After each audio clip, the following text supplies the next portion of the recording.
أعوذ بالله من الشيطان الرجيم.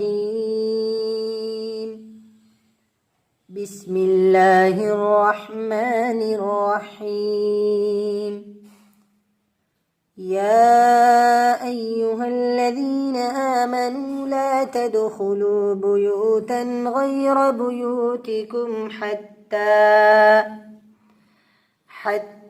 تستأنسوا وتسلموا على أهلها، ذلكم خير لكم لعلكم تذكرون.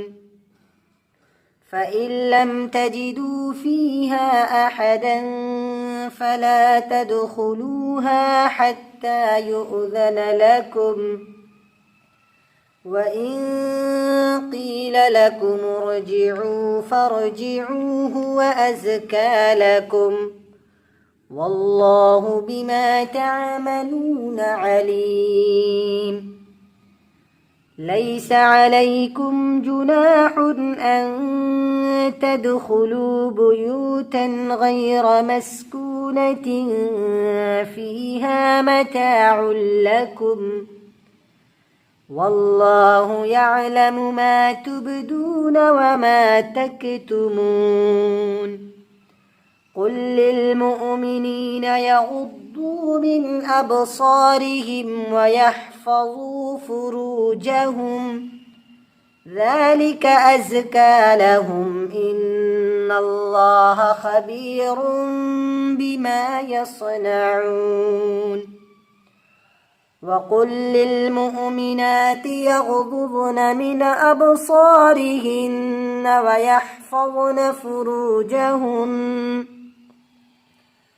ويحفظن فروجهن ولا يبدين زينتهن إلا ما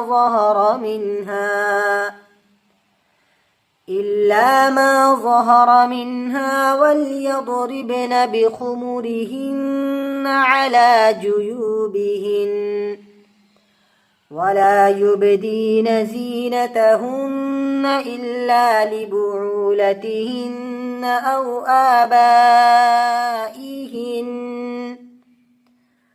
أو آباء بعولتهن أو أبنائهن أو أبناء بعولتهن أو إخوانهن أو بني إخوانهن أو بني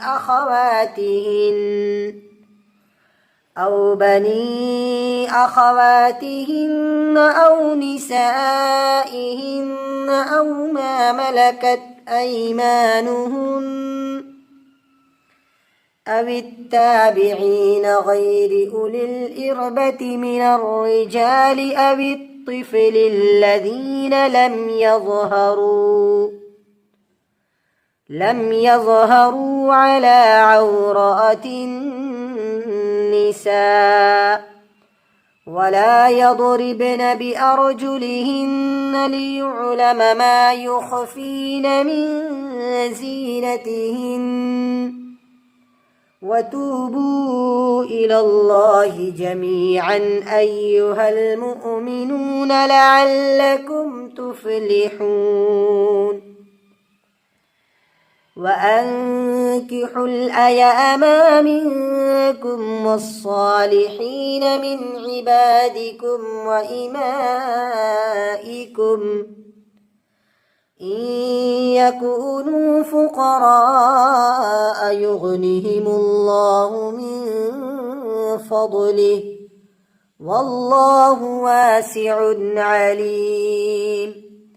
وليستعفف الذين لا يجدون نكاحا حتى يغنيهم الله من فضله، والذين يبتغون الكتاب مما ملكت أيمانكم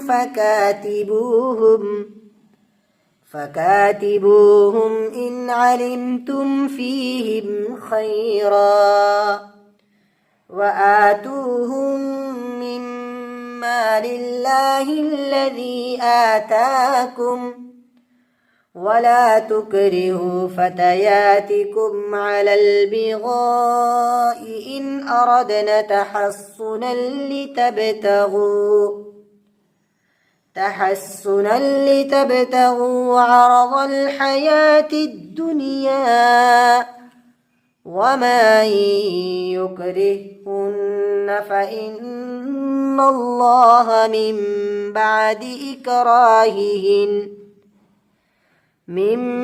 بعد إكراههن غفور رحيم. ولقد أنزلنا إليكم آيات مبينات ومثلا من الذين خلوا من قبلكم وموعظة للمتقين. صدق الله